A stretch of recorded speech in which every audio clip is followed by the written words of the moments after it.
Morning, ladies.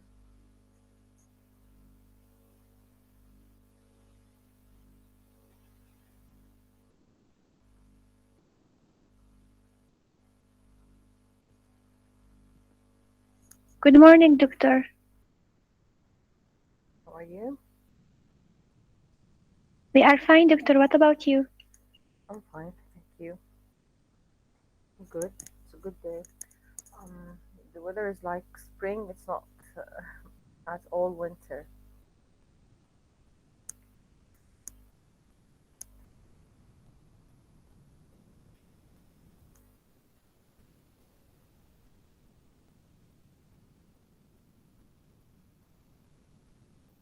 Today we have, or we are going to speak about war poetry. We are done with the Georgians and the imagists, the symbolists at the beginning of the 20th century. But today we will be speaking about a different. It's a different genre actually. It's uh, it's a genre in poetry. Good morning, Saja. It's a genre in poetry that was focused on after the 20th century or because of the 20th century. And of course, the reasons are the obvious, but we will be speaking about them all.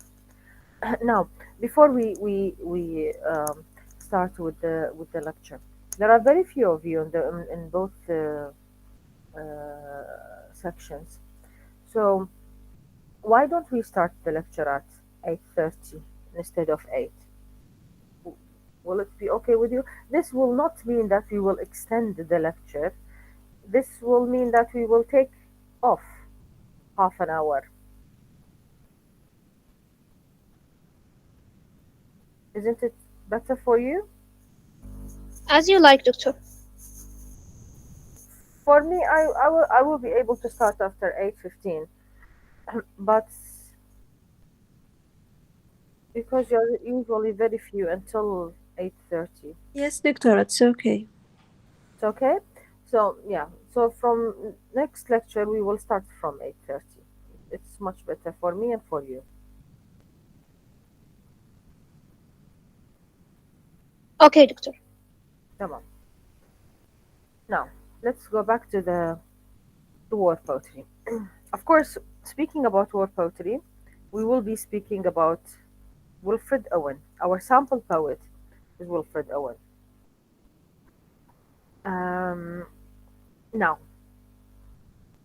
war poetry, in the modern meaning of the word of the term, means the poetry that reveals the horror of the trenches and the futility of war. And we will see why is that. Now, in the 20th century, the meaning of the word war was changed. That's why everything else that accumulates up in this term was also changed. Now, if I am speaking, if I say the word war, for example, in the 16th, 17th, 18th, or 19th century, the first thing that would come to mind is the army wars, is the war that happens between two groups of men in a specific place that is determined, and also in using specific weaponry with specific people leading in mind, and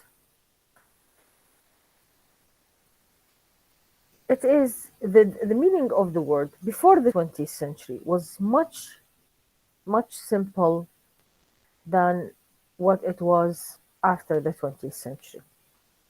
This all happened after the First World War. The First World War changed the concept. It changed how people started to look at war.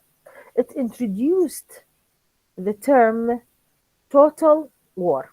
And this is very important for you to know because it's related to our culture too. Yes, Hajar. Sorry, doctor, but I wonder if you record the lecture. Yes, yes, it is recorded. It is recorded, Okay, don't doctor, worry. thank you. Yeah, thank you. So, as I was saying, the First World War introduced to us a term that is total war. What's the meaning of the term total war? What do you imagine when I say the word?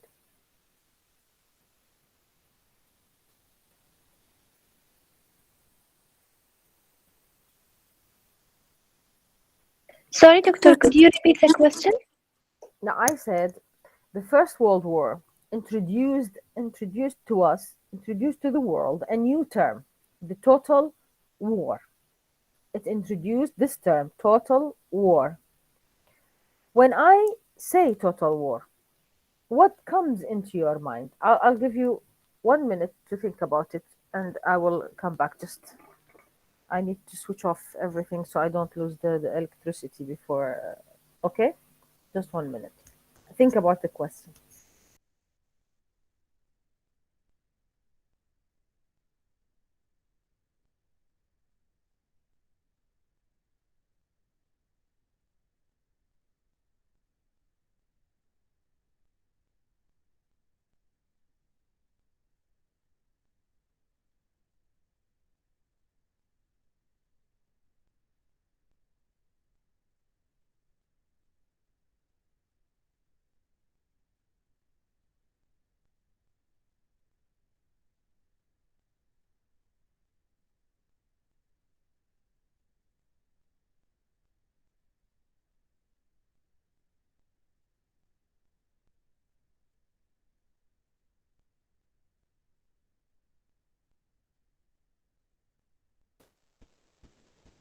Yes, I'm back. Okay.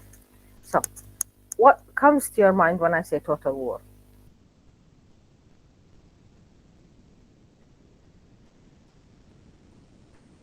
Doctor, is it full destruction Full destruction. from each Okay. aspect? Yes, this is one characteristics. Characteristic. And بالمناسبة هو حتى بالعربية موجود. Yes, فرح. Miss, I think that they use all the fortunes that they have in this war. Yes, this is very important because economically it is total because it means that they will dedicate all the fortunes of a country to the war effort يسمونه المجهود الحربي. اوكي وبالعربية المصطلح نفسه يسموها الحرب الشاملة. اوكي the term total war. Thank you Rawan and Farah. The term total war means that the war has specific features. The first one is that the war will be fought on the borders of countries using trenches. That's why I told you when we speak about war poetry, we will be speaking about war that describes the horror of the trenches and the futility of war. Focus on these two because we will bring them up every now and then. Now, it's called total war because it is, first of all, fought on the borders of the countries. It involves everyone and it involves all the fortunes, and of course, it will include total destruction. This means that the enemy has the ability, especially with the great technology they invented during the war, to go even further than the trenches and the borders to destroy the cities, bomb the cities by airplanes, and so on. And it also means total invasion. This happened when Germany invaded Poland, the whole of France, Belgium, and so on. Because if you read the history of the First World War, you will see countries invading other whole countries, and so on. Now, the First World War introduced technology. It's no longer a man to man fight, or a sword to sword, or one rifle to one rifle. Now we have machine guns. Of course, with the great technology, this we talked about this at in the introduction. We said that the 20th century brought um, a revolution, a technological revolution into the world, and this was used and served immensely during the First World War because this technology made death massive. It made the number of people fallen during the war in thousands, not tens or hundreds.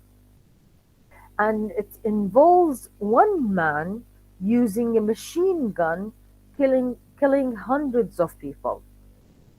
This would not leave people mentally uh, very uh, well, because it would definitely, it's a problem if you have to face someone in a position of kill to live, if you see what I mean. But then it's even more difficult if you are in a position that you are not required to kill, but instead you would kill hundreds of people just to take precautions, just to make sure that you are winning a battle. And this brutality made the war something else. It changed the meaning of the war from being a defense into a crime. So we are not speaking about nations defending themselves against other nations or trying to invade other nations, but we are speaking about nations trying to destroy other nations and kill as much as possible of human beings. Now, one of the critics described the casualties of the war. He said, well, it's believed that more than 16 million person were killed during the war. And during the Somme battle, this was only one battle of the First World War. During the Somme battle, uh, in the first 3 hours, more than 500,000 men were killed. One that critic said that if we want to fill Manchester United Stadium 10 times, it will not be enough for the bodies that were collected during that battle. Only in the first 3 hours. And this is a complete brutality. This is a human being reducing their humanitarian feeling into zero. If you see, if you understand what I'm speaking about. Now, here is a war that changed, as I said, that changed our concept, our understanding of a war from a defense into a crime. Writers who wanted to reflect, who wanted to articulate their feelings, will never be able to express themselves saying that they were in a position of a defense, but in a very brutal, futile, and criminal position. This is, of course, not the position of a soldier, but the position of journals, the people, the politicians who are responsible for creating the war and prolonging it, not only creating it. Because when the war first broke out, people believe that it started in August, and people believe that this will end by Christmas, which means it will end by December, 4 months. But because of politics, the war was prolonged for 4 more years, not months. And of course, this means more casualties, more human casualties, more economical, and so on and so forth. It left the whole world shattered, including ourselves, including the East, including Mesopotamia. Britain sent a whole battalion, called it the Mesopotamian battalion, to invade Iraq and not Iraq. At that time, it was Basra, Baghdad, and Mosul, and then get rid of the Ottoman Empire's sorry, control or power in the Middle East area. And with this, we become under the British mandate until 1958. Now we are speaking about war poetry. We have to differentiate between two things. When I say war poetry, there will come to mind so many examples from the First World War. And I'll give you a few examples about the poetry which was written during the war. I'll read you a few of these examples. But before that, you will have to know that between 1914 and 1918, very few poetry was published that was sent from war. Most of the poetry that was written by the people back home, and 25% was written by women, and 20% only was written by poets who were in the trenches and sent their poems back home. You know why poem women's position here is important? Because, as I said, the term total war includes two parts: the war front and the home front.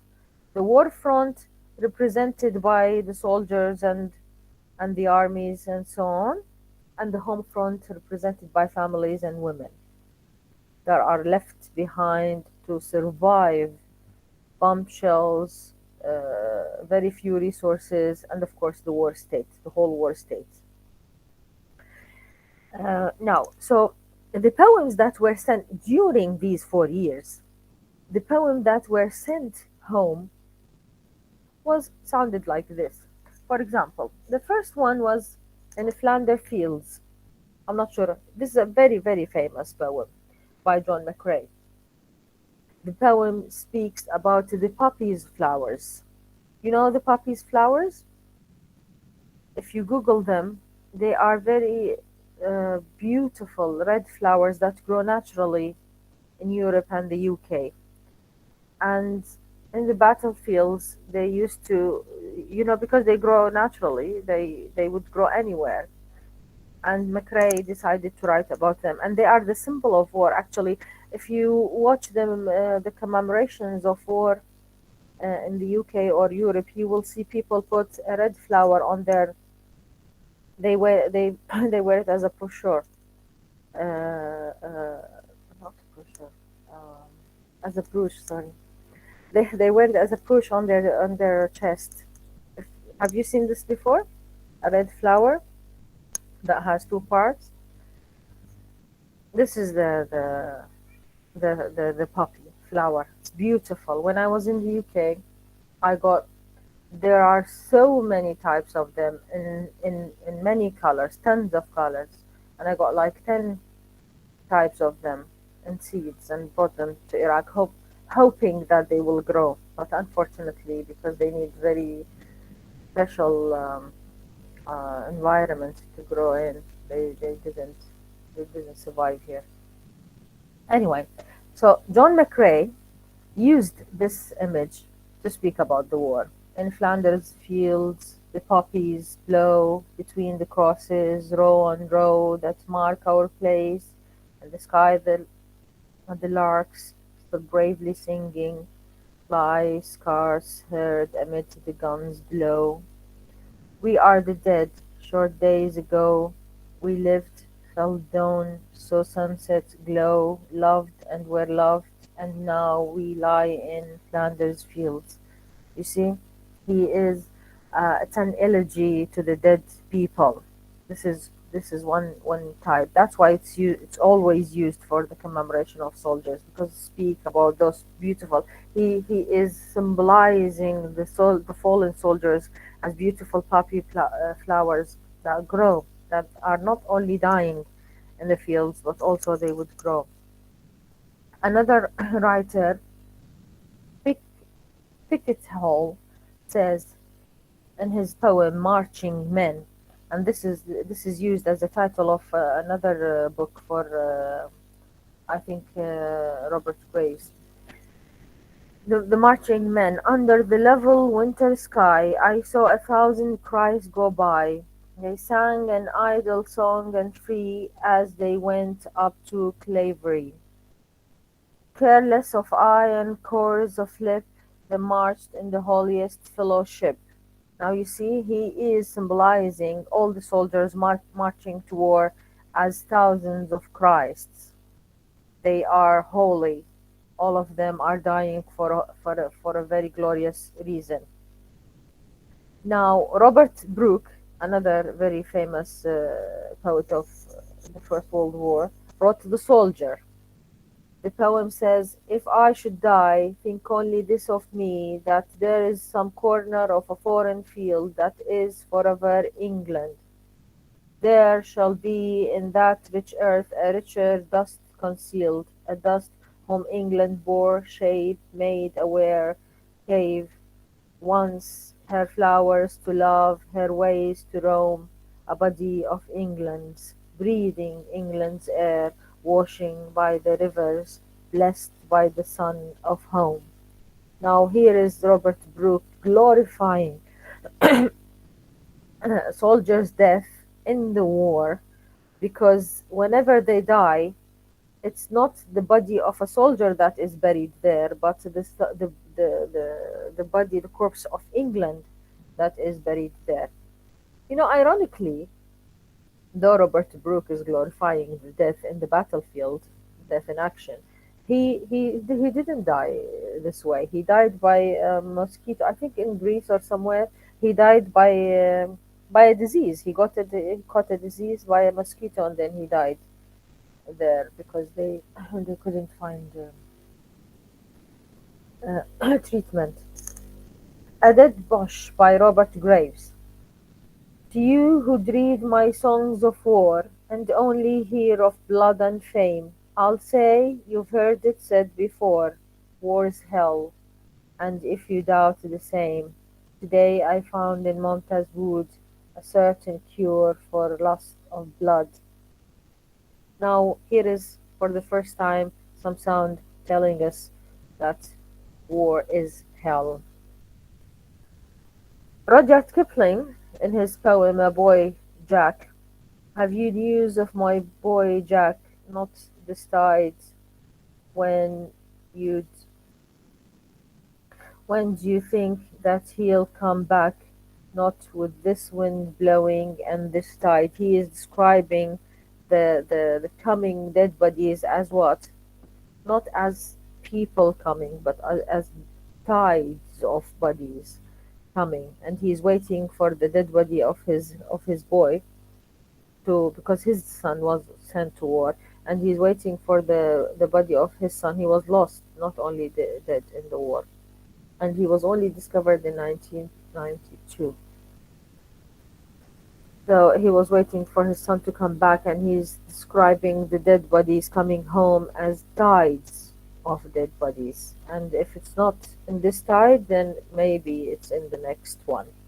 Now, all of these poems, all of these examples I've just read, are uh, poems that are giving us this image um, of the war as a nation defending itself against other nations. But then, these are samples of poems that were published during the war, from 1914 until 1918. But then what happened after the end of the war?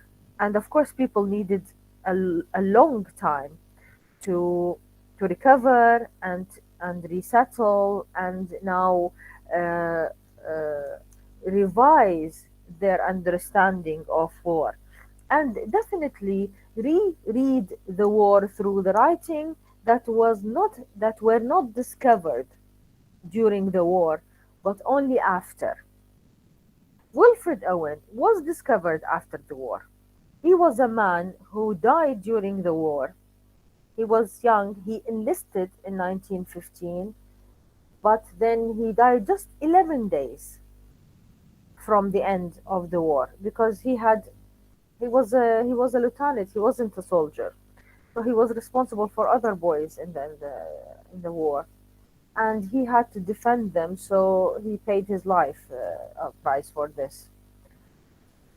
Just 11 days from the armistice day, from the end of the war.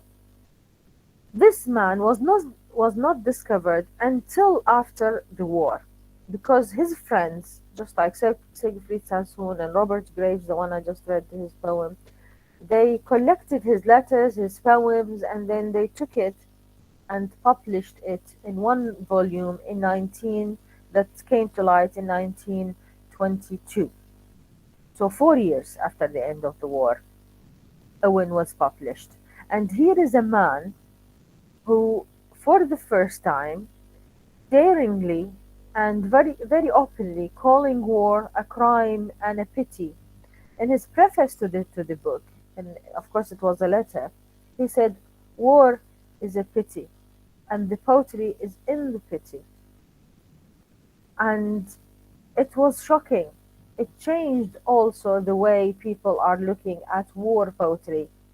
It's not in the Flanders fields. It's not, if I die, think only this of me, that this is forever, this spot is forever England. It's not this type of poetry.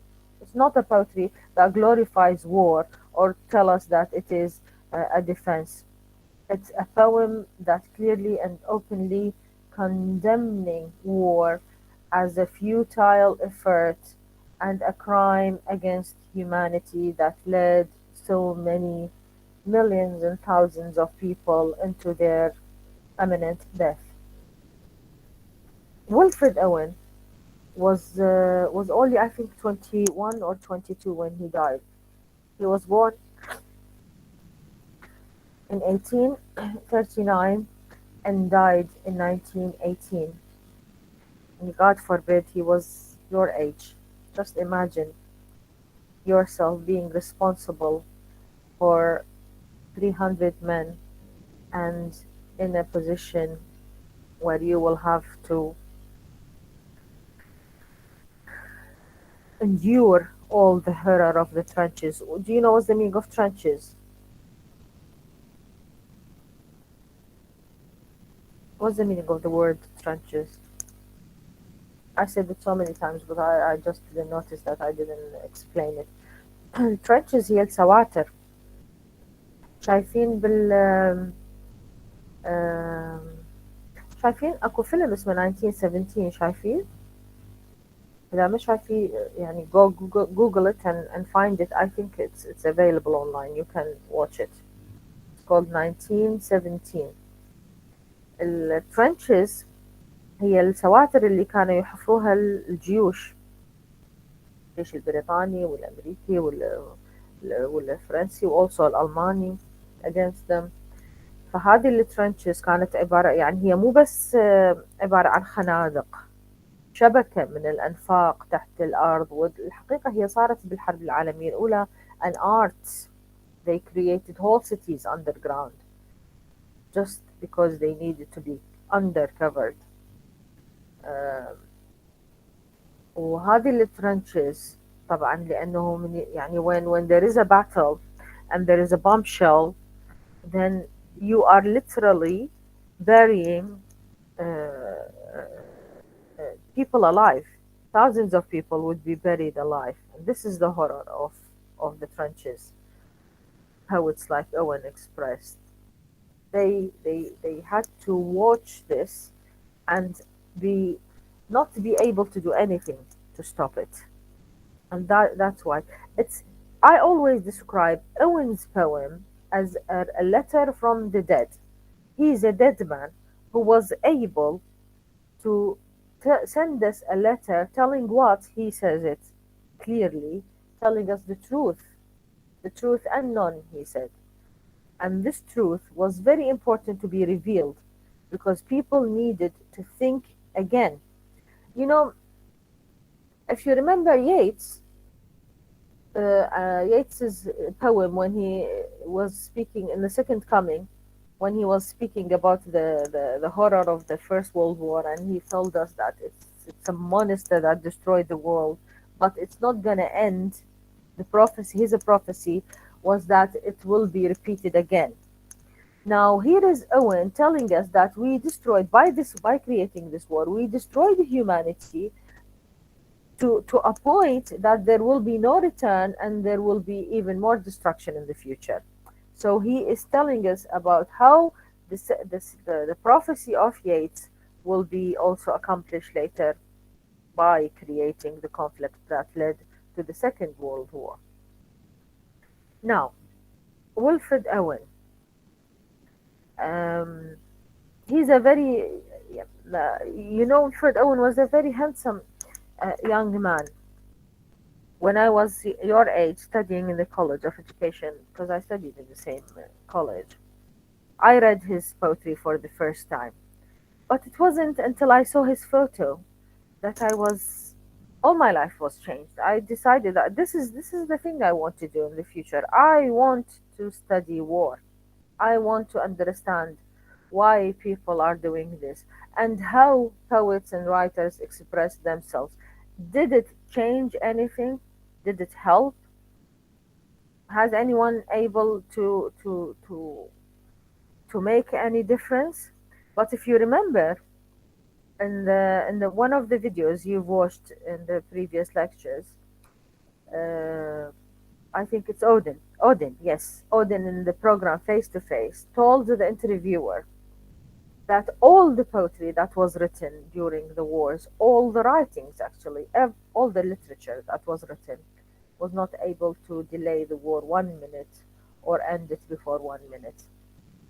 However, it was the record, it was the testimony, it was something the poets had to do to be able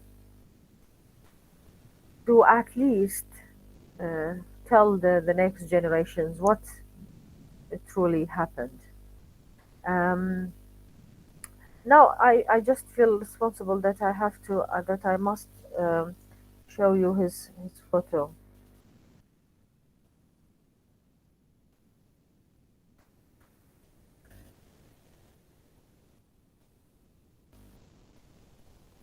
I don't know. I'll try, and then you tell me if you can see him. Okay? I'll stop presenting from.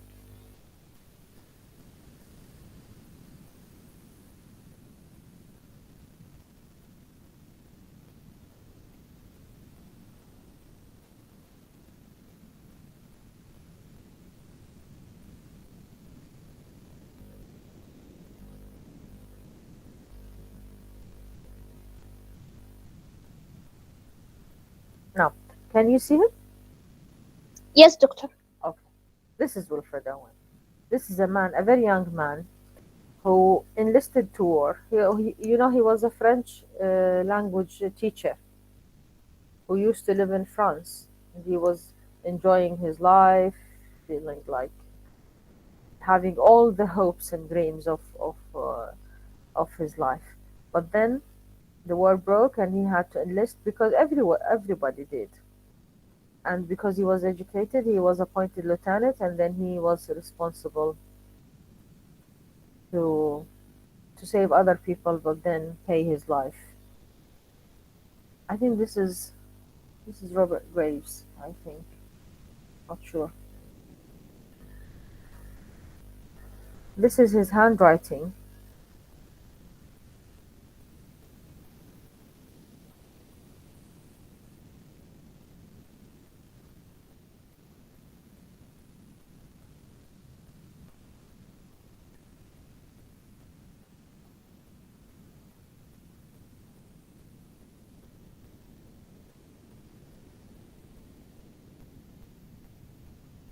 It's hard to imagine this, isn't it?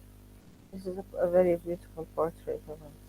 It's hard to imagine that you have to, as young as they were, those men, to experience that horrible experience. They were literally thrown into war unwillingly.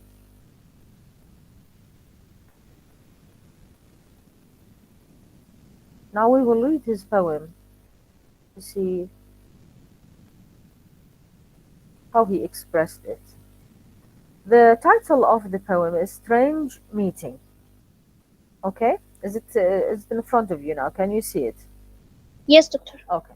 Now, the title of the poem is Strange Meeting, which means Wilfred Owen is setting a meeting between two people, but the meeting will not be normal, it will be strange. Now, we know from the beginning, from the title, that there are two people meeting and their meeting will be abnormal. It seemed that out of battle I escaped, down some profound dull tunnel, long since scooped, through granites which titanic wars had groined. Now, from the first line, the poet is revealing something, using the word seemed, telling us that he is not sure, he's confused, and it's what we call it a dream-like setting, a dream-like situation. Tamam? So from the beginning, he's telling us that he's not sure if he did this or not, but it seemed that out of battle he escaped. He maybe this is what he was trying, and then he dreamt of it. That's why we call it a dream-like setting. He said, it seemed that out of battle I escaped, down, not up. Please notice this. He used the word down. So he escaped from the war. If we suppose that war is on earth, right? Where does it take place? On the ground, right? So he escaped from the war into a tunnel. Of course, the word tunnel is very important here. The use of vocabulary in the 20th century is very, very important. And I might give you such question in the final exam because it is the language that is very, very much related to the culture they lived in. The word tunnel is related to the trenches. So it's a direct symbol of trench in the poem. And he says he escaped from the battle into a tunnel, but then the tunnel was longer than just a trench. It was a tunnel that was long since scooped through granites which titanic wars had groined. So he escaped into trenches or tunnels that were scooped by titanic wars, by old wars, ancient ones, wars that happened in the ancient times. Now we pass the dream-like setting into a fantasy, into an imaginative setting of an ancient place where he were able to escape. Yet also there encampered sleepers groaned, he said. He said, despite the fact that I escaped war into tunnels that were scooped long ago, however, there were still many other sleepers in those tunnels, too fast in thought or death to be bestirred. What's the meaning of too fast? What does the word fast mean?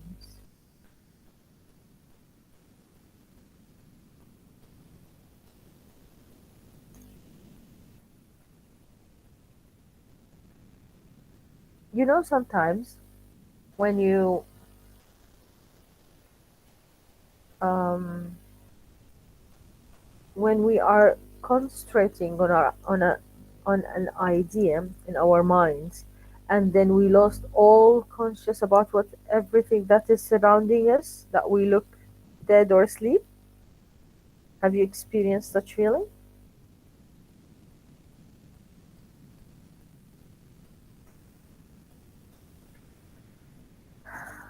يعني Yes, ما أعرف. doctor. Sometimes that you don't sure about it. يعني ما أعرف بالضبط شنو المصطلح العربي اللي يستعملوه، بس أحيانا يصير كأنه يصير انفصال كامل، يعني أكو فكرة أو شوك مثلا يمر بها الإنسان، بحيث يصير for seconds they would feel like completely separated from their surroundings. They can't feel them, they can't see them, they are totally into the idea that is in their mind. And this is the image Owen is creating here. He's saying that those sleepers are too fast in thought or death, means that they were so silent, so still, that they looked like dead people. Then what happened? He probed them. Then as I probed them, one sprang up. The moment he tried to move them or to speak to them, one of them sprang up and stared with piteous. Now, this is an important word to notice in the poem. With piteous recognition and fixed eyes, because it's the first time someone uses this word to describe the horrors of, of war. So as he tried to move them, one of them sprang, and with piteous recognition and fixed eyes, lifting distressful hands as if to bless. Now he's back to the Christ figure of a soldier that we talked about a few minutes ago. That he was springing up just like as if he is the Christ, trying to give his blessing to him.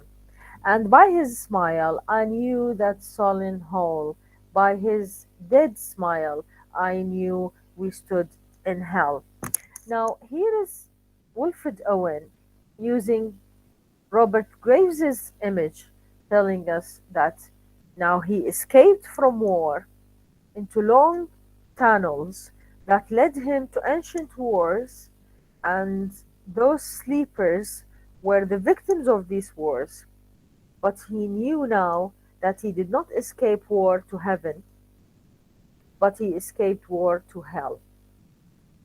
Now, we have an irony here, a very big paradox, because if war is a glory and a defense, then a soldier that is fighting in a war is supposed to do what?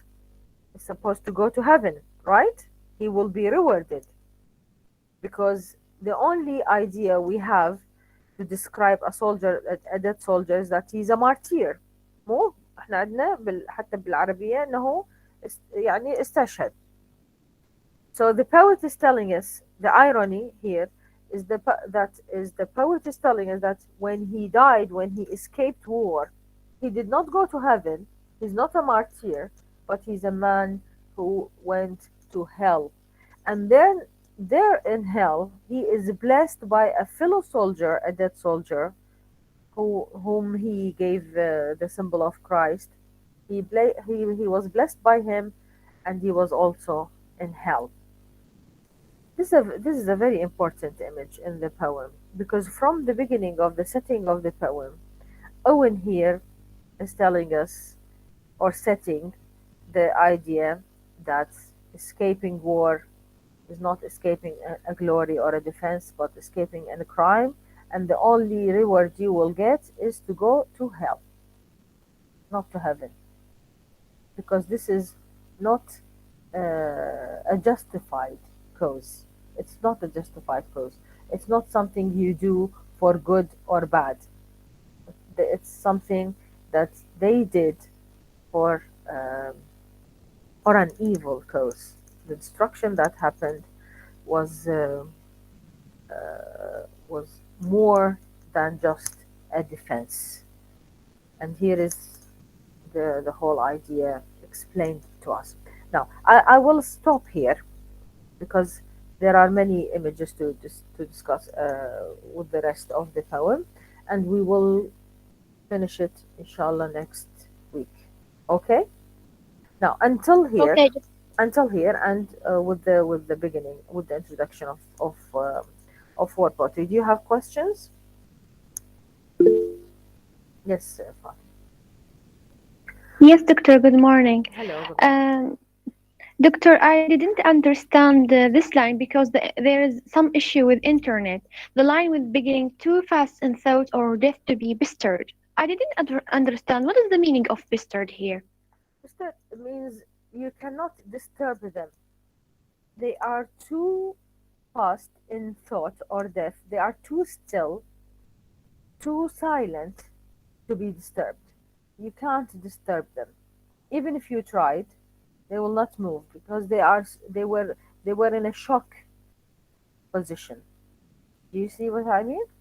He is telling us that those sleepers are not only sleepers, they are shocked sleepers. They are aware, they are unconscious of their surrounding because of the horrible horrors they have seen up there in the war battle.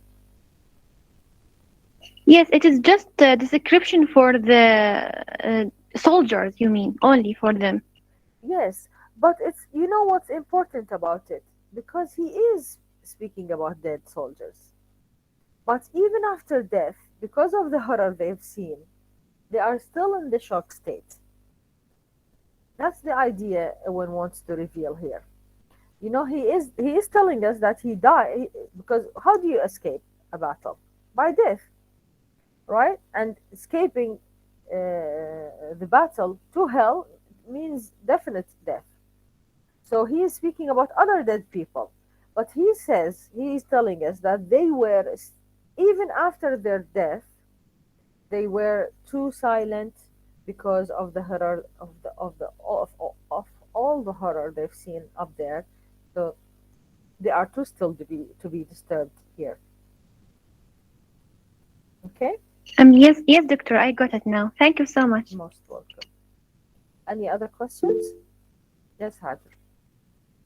Yes, doctor, about the irony that you mentioned before that, Yeah, about the when you said about that the soldier should be rewarded and go to heaven, but yeah. here he go to instead of that he go to heaven. You can say that Owen by this he criticizes war. It is a clear criticism to war. It's a definite criticism to war. As I told you, he condemns war.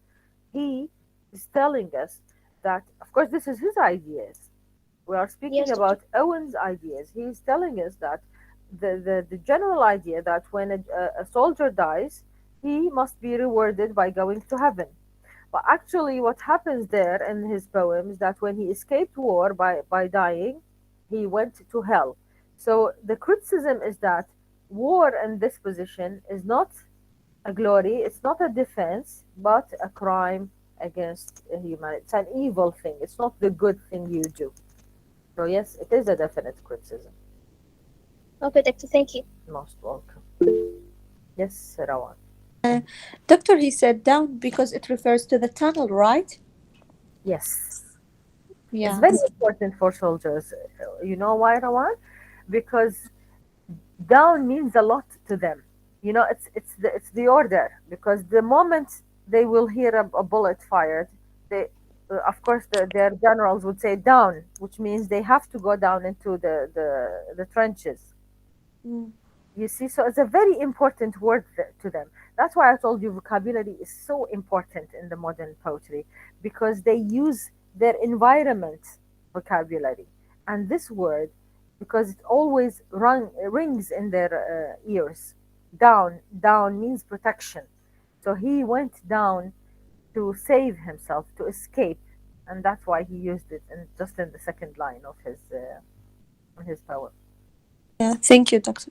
Most welcome. You know, also because he was the one who gives this order. He would say down, down, and he died in this way because he wanted.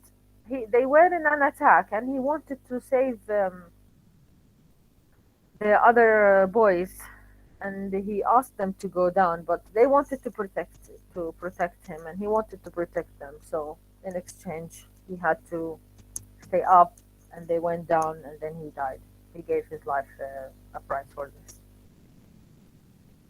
Okay, now, any more questions? Tamam. We are good. Inshallah, next time we will finish the rest of the poems, and I hope you. I'm sorry it's too distressful, but it's a very good poem to study. We'll see you next week. Dr. Thank 8:30 in the next poem and next lecture. you. Yes, yes. Okay. If it's okay for everyone, 8:30. Yeah, okay. 8:30 it is next week, inshallah. Okay, doctor, thank you. Thank you. Fawzi. See you, Have a doctor. Have nice a nice weekend. day. See you. You too. Have a very good weekend.